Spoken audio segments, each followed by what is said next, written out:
We're live. It's funny how many people in the JKD world, so to speak, right, still don't seem to get that there's the physical art of Jeet Kune, and then there's the philosophy of Jeet Kune. So today we're going to talk a little bit about both aspects. Hello everyone, this is Dwight Woods, the Jeet Kune Rebel, and welcome to the I Love Jeet Kune broadcast number 91. This is the one about Jeet Kune's reference points. So as you're logging in, if you guys would be kind enough to say where you're logging in from and hit the like button, and then feel free to continue doing so throughout the broadcast. So for the past few weeks, actually more than a few weeks, probably closer to a month since the movie's been released, this program, the broadcast, has dealt with issues arising from Quentin Tarantino's recently released movie Once Upon a Time in Hollywood. Now, for those of you who may not have been following the story, and who might you be, the Bruce Lee character in the movie is made to appear somewhat of a braggart who speaks uncharitably about people like the American boxer known at the time as Cassius Clay, later known as Muhammad Ali, and also uncharitably about the American kickboxer Joe Louis. So critics of the movie and its writer slash director Tarantino, so the criticisms range from the succinct, like, oh, the real Bruce Lee would never have behaved that way, to the sublimely ludicrous, Bruce Lee could have beaten anyone in 1960s, 1970s Hollywood. And so got me to wondering what some of these people who make some of these comments, what reference points are they using? So recently I was watching Wu Assassins. I think I'm not sure if it's Assassin or Assassins. And I'm currently watching the new, for me, season of Into the Badlands. And I found myself asking, why are people still so turned on by Kung Fu, right?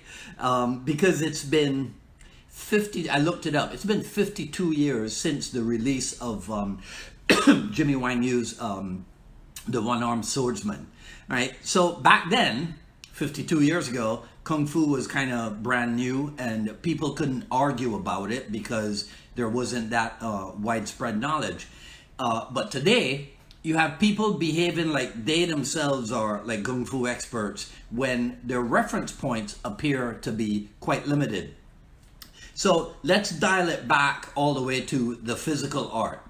So when I put up the preview postcard for the broadcast, I immediately got a comment about something about ask them to show the reference points, since there's not that many. So I'm not sure what the person meant by that, because this is the I Love Jeet Kune broadcast where I kind of just talk to the audience, as opposed to the JKD dialogues and the FMA files where I have interaction with another person. So the fact that there's not many Jeet Kune reference points, I'm not sure if I agree wholeheartedly with that, right? You'll see what I mean in a second. The most famous representation of a reference point is, of course, the Enter the Dragon scene where Bruce Lee and Bob Wall, I almost said Bob Marley, Bob Wall cross hands, and then Lee traps and smacks O'Hara with a back fist, right? That's like the most famous representation of a reference point. So that position, which we call the high outside reference point, is used by just about everyone, as is its converse, the low outside reference point. And everybody uses them to demonstrate like basic trapping techniques or something. And you'll hear them say, now, no one actually fights like this.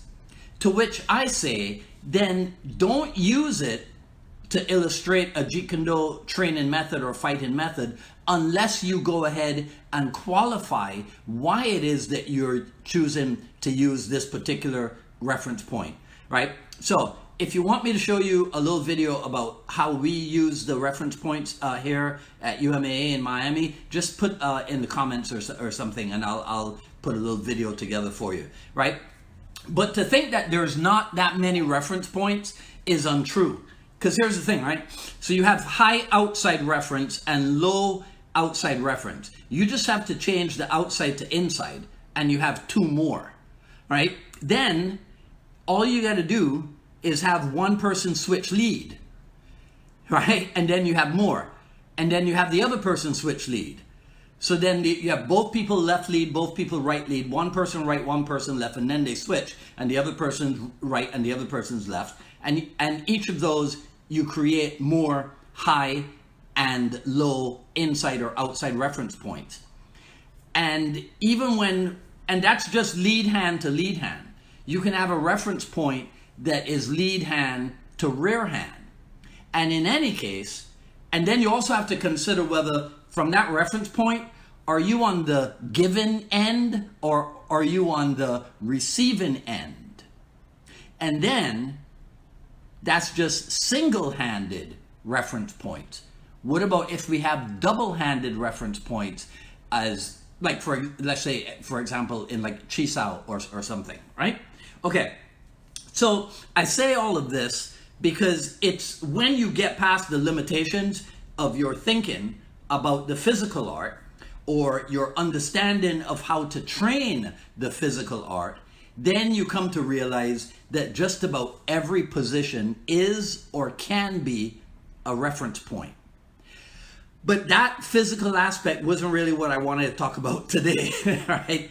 I want to talk about going past that into a practical application, as in how can I use this in my life?